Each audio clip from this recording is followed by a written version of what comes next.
ፋኖ ኣብ ክልተ ተጻረርቲ ኩነታት ኣትዩሉ ሕዚ ኣነ እዚ ክነልዕሎ ከለና ኣይ ተዘይለዓል ተዘይወፅእ ዶ ይመሓሸን ዝብል ሰብ እውን ይስኣል ሰብ ከከም ዓቕሚ እዩ ዝትንትን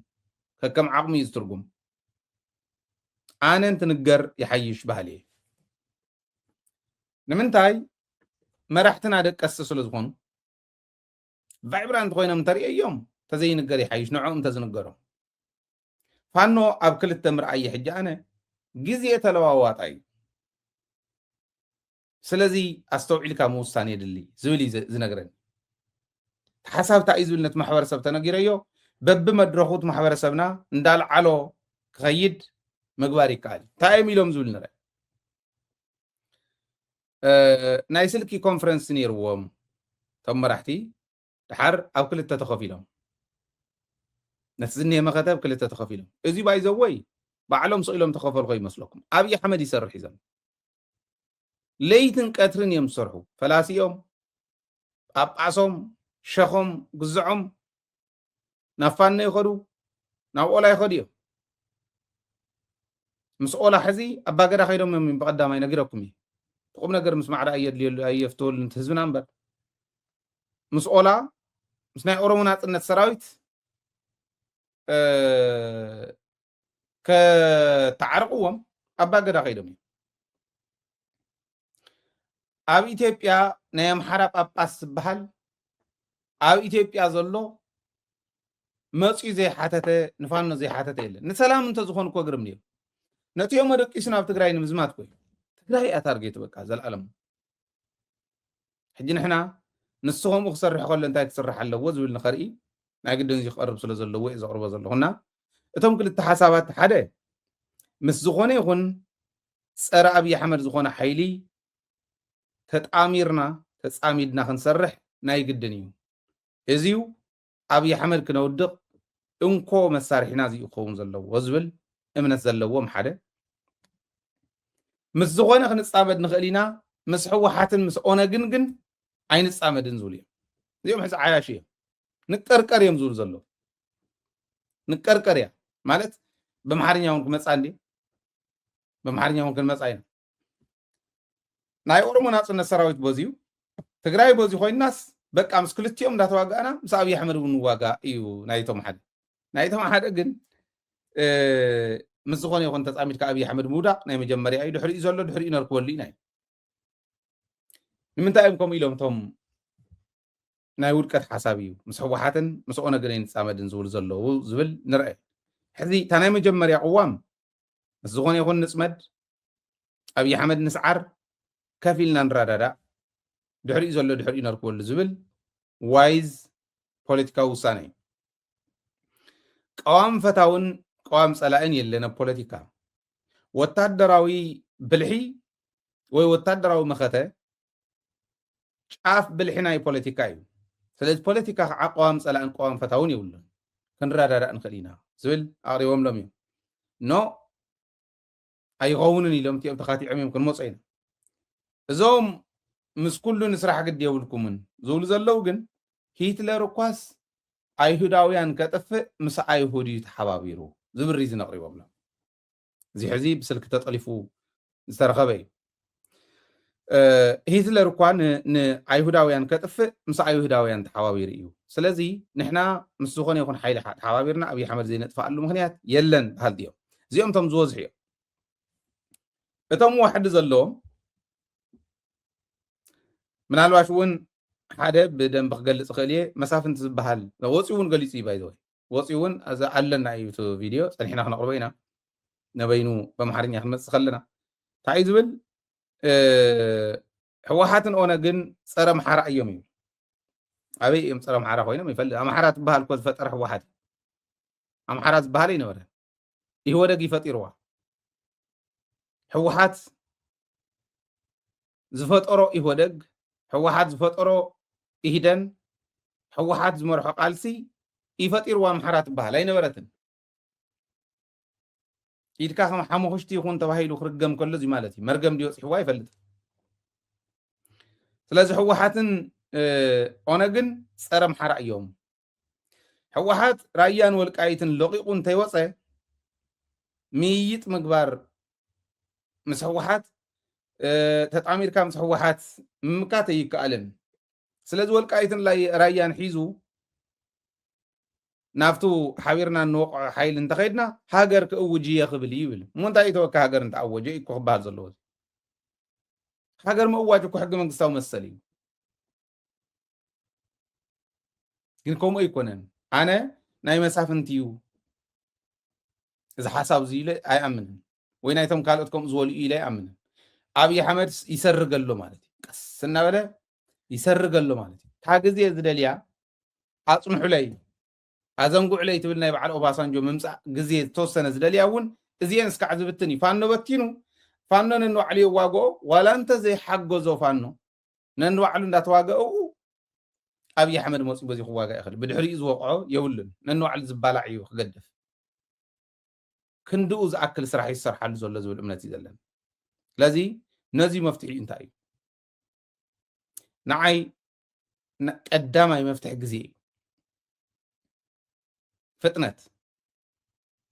ግዜ መፍትሒ ናይ መጀመርያ ምዕራብ ትግራይ መዓዝ ተኣቱ ሰሜን ምዕራብ ፀለምቲ መዓዝ ተኣቱ ትራያስ ሒዝና የለን ካልኦት መሬትና ንክነምልስ መዓዘ ኢና ንኣቱ ናይ ግዜ ጉዳይ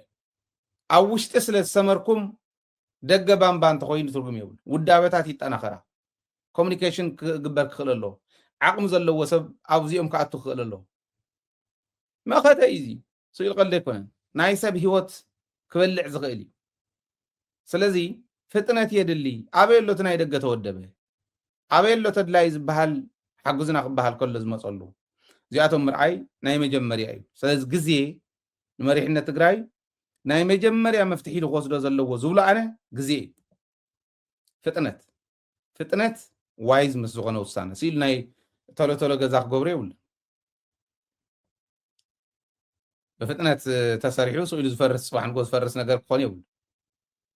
ፍጥነት ምስ ውሕሉል ውሳነ ኣብ ማዕራርዮም ክወስዱ ክኽእሉ ኣለዎም ስለዚ ግዜ ናይ ብሓቂ ወሳኒ ነገር እዩ እቲ ካልኣይ ኣነ እንተዝኾን ኩሎም ማዕረ ክግብሉ መገበሩ እንታይ ማለት እዩ እቶም ፋኖ ክልቲኦም ማለት ኣይኮነን ፋኖ ኦላ ናይ ዓፋር ናይ ኣገው ናይ ቅማንት ናይ ቤንሻንጉል ናይ ኩሎም ማዕረ ዝግብሉ ግን ቅልፅሞም ካብ ናይ ትግራይ ዓቕሚ ኩሎም ተደሚሮም ካብ ናይ ትግራይ ዓቕሚ ንላዕሊ ከይኾኑ ምግባር እዩ እንድሕር ዝሕምስዎም ኮይኖም እምበር ፋኖ ክሕገዝ እዩ ዘለዎ ኣምሓራ ነፃ እንተውፅኡ ስለ ትግራይ ካሊእ ጣጣ እንተዘይሃልይዎ ፅቡቅ እዩ እንድሕር ከምኡ ዝበሃል ክፍፍል እንተመፅኡ ግን ከም ዝሕገዙ ይሕገዙ ኩሉ ንናፅነቱ ክቃለስ ትገብሮ ኩሉ ንናፅነቱ እኹል ዝኾነ ዓቕሚ ክህልዎ ትገብሮ ናባኻ መፅኡ ተደሚሩ ክበልዓካ ግን ከምዘይኽእል ጌርካ ትሰርሖ ማለት እዩ ኣነ ዝረኣየኒ ንስ እዩ ካልኣይ ንስ እዩ ሳልሳይ ነቶም ምስ ዝኾነ ይኹን ሓይሊ ንሕበር ዝብሉ ዘለው ምስ ዝኾነ ይኹን ሓቢርና ኣብዪ ኣሕመድ ዓብዪ ፀላእ ኢና ዝብሉ ነዚኦም ምድጋፍ ፋኖ ማለት እዩ ነቶም ከም ዝብሉ ፋኖ ትድግፎም ተደላድሎም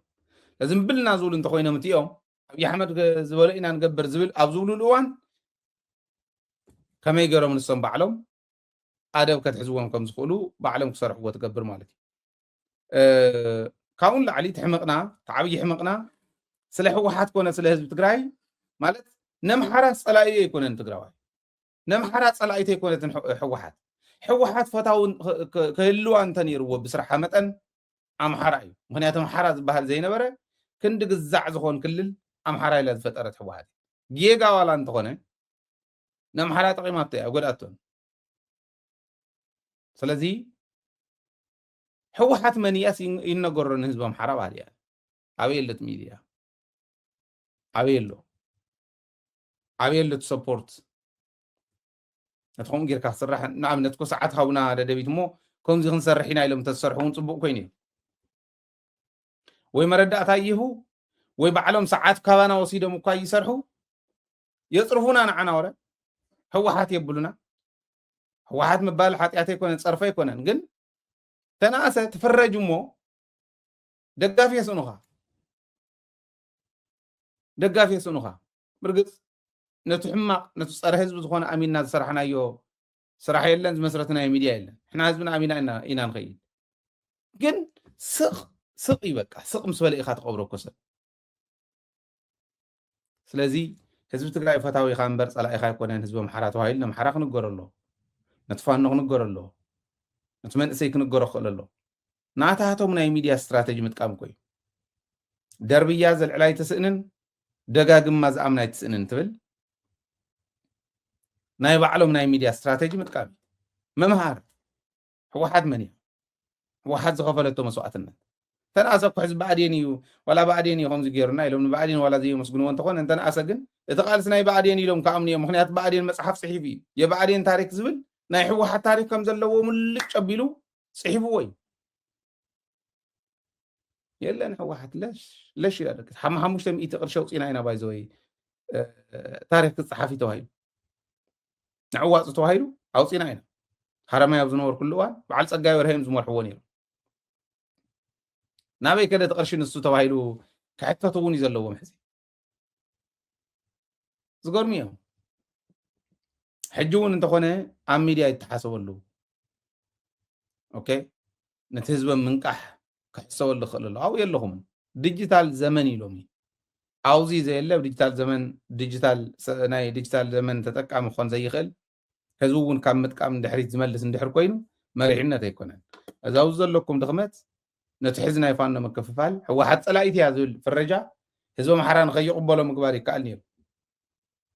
ፕሮግራማት ሒዝካ ይስማዕ እዚ ሚድያ እዚ ደንቢ እዮም ዝሰምዕዎ ስለዚ እዙይታት ክትሓስብሉ ክትክእሉ ኣለኩም ዝብልካ ደልየ እዚ ኢለ በብዘለኹም ሰላም ይኹነልኩም ሰላምን ዓወትን ከምቲ ኩሉ ግዜ እንብሎ ምስቲ ጅግና ህዝብና ክኾን ናይ ኩሉ ግዜ ትምኒትናን ናይ ሌትን ቀትርን ስራሕናን እዩ ደደቢት ንሓገዝኩም ናይ ደደቢት ኣባላት እናኾንኩም ክትዘልቁ ኩሉ ግዜ ንሓትት ኣለና ምናልባሽ ኩሉ ግዜ እናሓቶ ዘይሕፍር ስለ ዝኾነ ሓደ ካልኣይ ፅግም ኢሉና ካብዚ መለሸይ ንኽእል ንብለሉ ጠጠው ነብለሉ እውን ሪዝና ምክንያትና ክትፈልጥዎ ስለ ንደሊ እዚ ምትሕግጋዝ ፅቡቅ እዩ ሚድያ እዚ ክቅፅል ክኽእል ኣለዎ ህዝብና ሚድያ ክረክብ ክኽእል ኣለዎ እንተወደቐ መንግስቲ ተወቃሲ እዩ ህዝቢ ተወቃሲ እዩ ክድግፍ ዝኽእል ተባዕለ ሃፍቲ ተወቃሲ እዩ ሃይለስ ከዓ ክንዲዚ እንተምፅኡ ካብ መጠን ንላዕሊ ተገሪፈ እየ ብደንቢ ብፋይናንስ ምንም ጥርጥር የብሉን ለዚ ናስሓ የብለይን ማለት እዩ ደጋጊመ ዝዛረቦ ነዚ ለዚ ሕዚ እውን ደግፉ ኣባላት ኩኑ ደደቢት እንተዘይሃልያ ህዝቢ ትግራይ እንታይ ክርኢ ከም ዝኽእል ኣይፈልጥን ምክንያቱ ይርዮ እየ ኣነ ኣበየናይ ዝኣክል ክንደይናይ ዝኣክል ተጠላቢ ምዃኑ ክንደይናይ ዝኣክል ኣብ ሕድሕድ ገዛ ዝኽፈት ቴሌቭዥን ጣብያ ምዃኑ ሚድያ እዚ እሞ እዚ ኢልና ክንዛዝም ኢና ደጊመ ሰላም ይኹነልኩም ሰላምን ዓወትን ምስ ጅግና ህዝብና ክኾን ናይ ኩሉ ግዜ ትምኒትና ናይ ሌትን ቀትርን ስራሕናን እዩ ትግራይ